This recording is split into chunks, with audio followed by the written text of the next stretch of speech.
श्रीराम जय राम जय जय राम. श्री सद्गुरु ब्रह्मचैतन्य गोंदवलेकर महाराजांचे प्रवचन. 8 जानेवारी. नामाचे प्रेम नामाच्या सहवासाने येईल.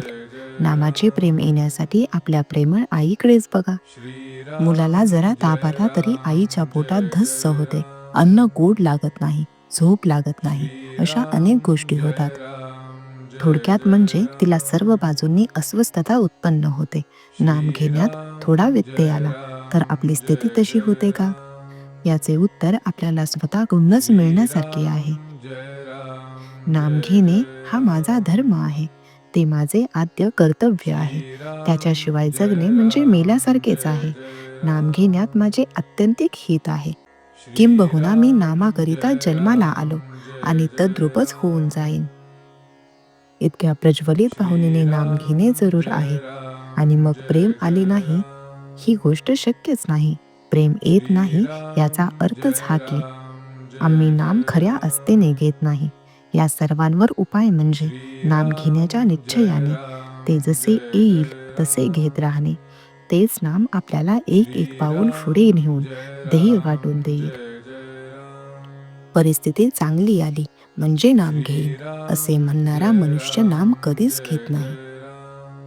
नाम हे मनात किंवा उच्चार करूनही घेता येते. नामात राहावे म्हणजे अंतःकरणाची शुद्धता होईल आणि अंतःकरण शुद्ध झाले की भगवंताचे प्रेम येईल. नुसत्या पुष्कळ जपापेक्षा विवेकाने आणि विचाराने आलेले प्रेम नामात असणे जरूर आहे. खरे म्हटले म्हणजे नामातच नामाचे प्रेम आहे.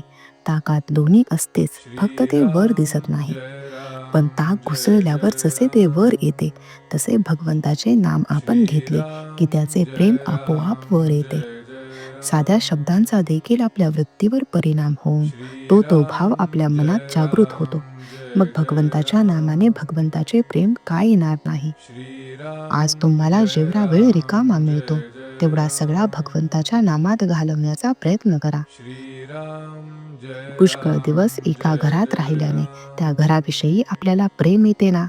प्रपंचाचे प्रेम आपल्याला सहवासाने आले आहे, तसे नामाच्या अखंड सहवासाने त्याचे प्रेम आपोआपच येईल. उठता बसता चालता बोलता आपण अनुसंधान ठेवण्याचा प्रयत्न करावा. कोणतेही व्यसन कालांतराने पुजणे पडते आणि मग मनुष्य जास्त त्याच्या अधीन जातो. अपूचे पहा, दिवसेंदिवस त्या माणसाला जास्त अपू लागते.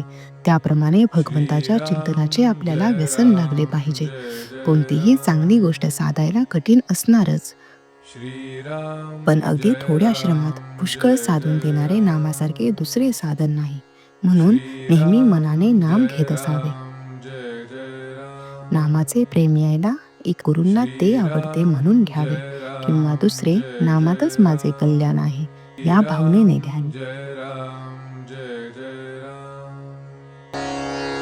श्रीराम जय राम जय जय राम. श्रीराम जय राम जय जय राम. श्रीराम जय राम जय जय राम. श्रीराम जय राम जय जय राम.